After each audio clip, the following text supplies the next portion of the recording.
जय हिंद प्यारे बच्चों। चलिए आज हम स्टार्ट करेंगे क्लास 12 का बहुत ही बेहतरीन चैप्टर आपका है चैप्टर नंबर 1, जो कि पार्ट 3 वीडियो करा दिया गया है।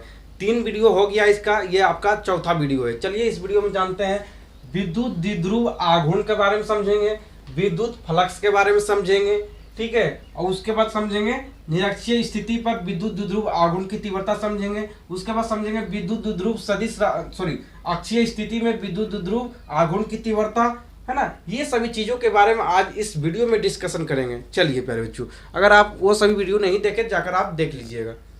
चलिए पहला आपका है विद्युत द्विध्रुव आघूर्ण किसे कहेंगे। तो विद्युत द्विध्रुव आघूर्ण किसे कहेंगे समझने का प्रयास कीजिएगा।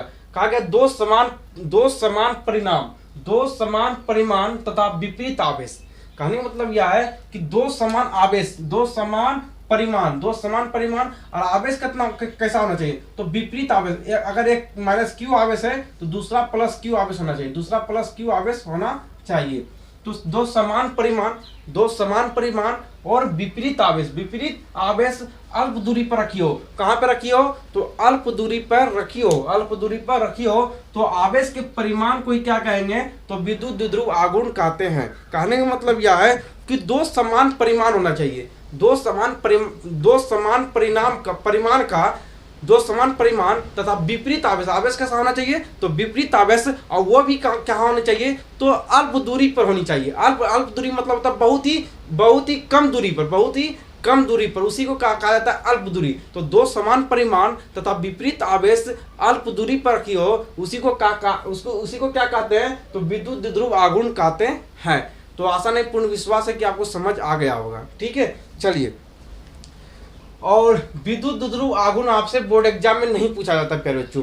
पूछा जाता है कि विद्युत द्विध्रुव किसे कहते हैं। तो याद रखिएगा, सिर्फ परिमाण यहाँ पर से परिमाण हटा दीजिएगा।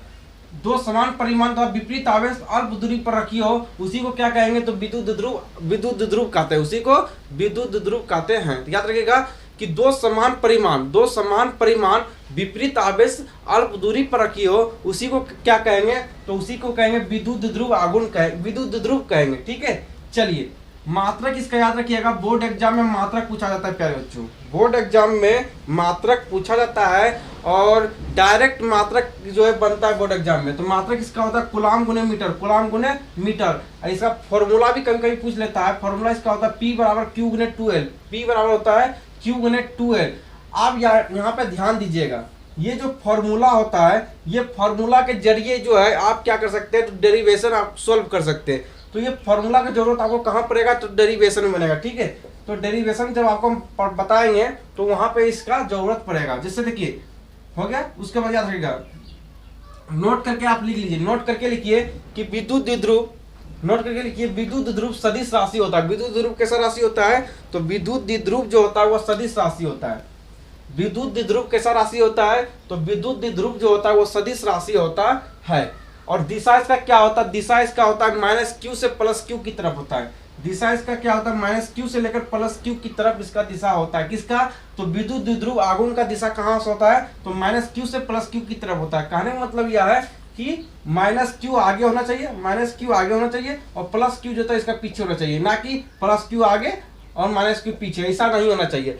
क्या होना चाहिए? तो माइनस क्यू जो है ये आगे होना चाहिए, माइनस क्यू आगे और प्लस क्यू पीछे होनी चाहिए। चलिए प्यारे बच्चों, आगे बढ़ते हैं। अगला आपका है अक्षीय स्थिति में विद्युत द्विध्रुव आघूर्ण की तीव्रता क्या होता है? याद रखिएगा, E बराबर 1/4 पाई एप्सिलॉन नॉट 2P बटे RQ होता है। ये इसी को सॉल्व करना है प्यारे बच्चों। इसी को सॉल्व करने के लिए आपको ये फॉर्मूला की जरूरत पड़ेगी, ठीक है। इसलिए ये फॉर्मूला आप जो है याद करके रख लीजिए, ठीक है। ये फॉर्मूला वहां पे जरूरत पड़ेगा जब इस फॉर्मूला को सॉल्व करेंगे, ठीक है। तो अक्षीय स्थिति में विद्युत द्विध्रुव आघूर्ण की तीव्रता क्या होता है? तो E बराबर 1/4 पाई एप्सिलॉन नॉट। निरक्षीय स्थिति में विद्युत द्विध्रुव आघूर्ण की तीव्रता क्या होता है? तो याद रखिएगा, ये सभी फॉर्मूला को जो है सोल्व करना पड़ेगा प्यारे बच्चों। यहाँ पे सभी फॉर्मूला को सोल्व किया जाएगा, लेकिन आपको टेंशन नहीं लेना है। जब चैप्टर समाप्त हो जाएगा तो इसको हम सोल्व भी करके आपको दिखाएंगे, ठीक है। चलिए, तो डायरेक्ट याद रखिएगा, कभी कभी ऑब्जेक्टिव में डायरेक्ट यहाँ से फॉर्मूला ही पूछ लिया जाता है, ठीक है। इसका याद रखिएगा। उसके बाद याद रखिएगा, निरक्षीय स्थिति में विद्युत द्विध्रुव आघूर्ण की तीव्रता क्या होता है? तो निरक्षीय स्थिति में विद्युत ध्रुव आघूर्ण की तीव्रता होता है E बराबर होता है 1/4πε0 P/RQ, P/RQ होता है। ठीक है, उसके बाद समतल कोण का मात्रक याद रखिएगा। समतल कोण का मात्रक क्या था? रेडियन। हालांकि पूछा तो नहीं जाता है ये सभी, लेकिन याद रखिए कभी पूछ लिया जाए तो उसी के ऊपर। घन कोण का मात्रक होता है स्टेट रेडियन। घन कोण का मात्रक क्या होता है? स्टेट रेडियन होता है। चलिए प्यारे बच्चों, अब हम जो है आगे का प्रश्न को आगे जो है आपका ये सभी इंपॉर्टेंट है प्यारे बच्चों, चलिए समझाते हैं, इसको मिटा देते हैं। ठीक है, चलिए ये चैप्टर कहने का मतलब यह है, ये वीडियो में सबसे ज्यादा इंपॉर्टेंट अगर कोई है तो ये है आपका विद्युत फ्लक्स, है ना, विद्युत फ्लक्स। देखिए बोर्ड एग्जाम में आपसे पूछेगा विद्युत फ्लक्स किसे कहते हैं। प्यारे बच्चों, विद्युत फ्लक्स किसे कहते हैं ऐसा समझा देंगे कि बुढ़ापे में अपने बाल बच्चे को भी आप सिखा दोगे, है ना, बशर्ते आपका ध्यान जो है यहाँ बोर्ड पर होनी चाहिए। ठीक है, चलिए तो विद्युत फ्लक्स को समझाना है। तो विद्युत फ्लक्स किसे कहेंगे, कहा गया है, देखिए परिभाषा क्या कहा जा रहा है। परिभाषा कहा जा रहा है किसी विद्युत क्षेत्र में, तो एक विद्युत क्षेत्र बना लीजिए, ये मान लिया जाए कि ये विद्युत क्षेत्र, क्या कह रहे बच्चों, तो ये विद्युत क्षेत्र है। ठीक है, कोई दिक्कत किसी को? ये कौन सा क्षेत्र है? विद्युत क्षेत्र।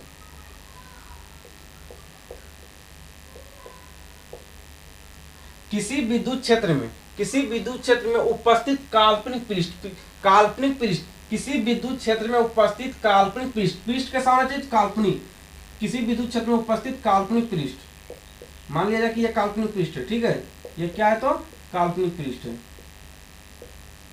किसी विद्युत क्षेत्र में उपस्थित काल्पनिक पृष्ठ से गुजरने वाली विद्युत बल रेखा की संख्या। ये कहने का मतलब यह है कि इस पृष्ठ से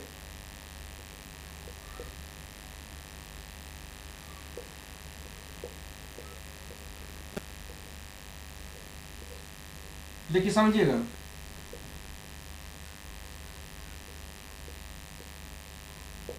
किसी विद्युत क्षेत्र में उपस्थित काल्पनिक पृष्ठ से किसी विद्युत क्षेत्र में उपस्थित ये क्या है? विद्युत क्षेत्र। और ये आपका क्या है? काल्पनिक पृष्ठ।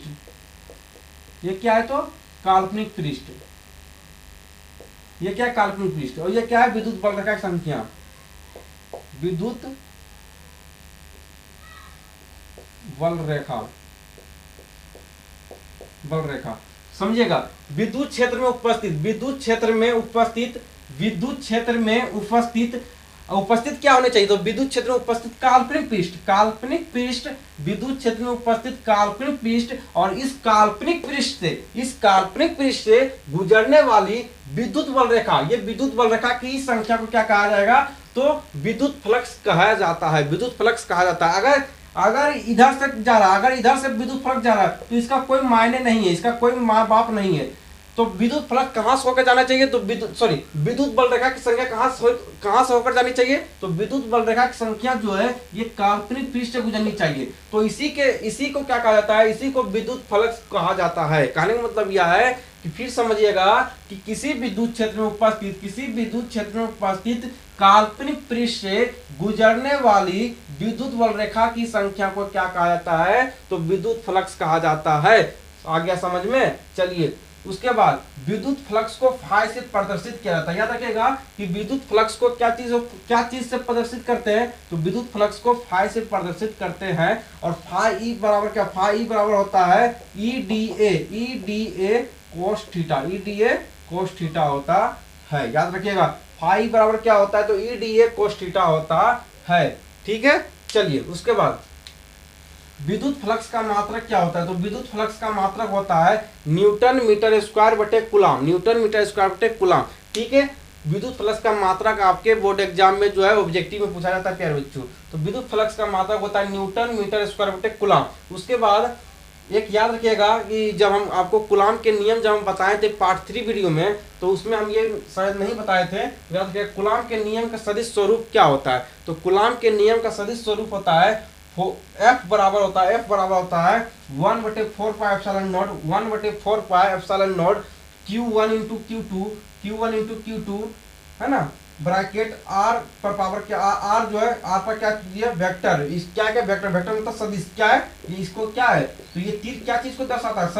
सदिश। ठीक है, और R into R। तो ये अगर ये वेक्टर आप नहीं देते हैं, अगर आप इस सदिश को नहीं दिखाते, तीर के द्वारा अगर सदिश को नहीं दिखाते हैं तो यह कूलाम का सदिश स्वरूप नहीं माना जाएगा प्यारे बच्चों। तो ये आपको चिन्ह देना ही पड़ेगा, ठीक है। तो यही आपका क्या होता है, यही आपका कूलाम के नियम का सदिश स्वरूप होता है। तो आशा नहीं पूर्ण विश्वास है कि आपको बहुत ही बेहतरीन तरह से समझ भी आया होगा। मिलते हैं फिर नेक्स्ट वीडियो के साथ, तब तक के लिए बाय बाय। जय हिंद, जय भारत, गर्व से कहिए जय बिहार।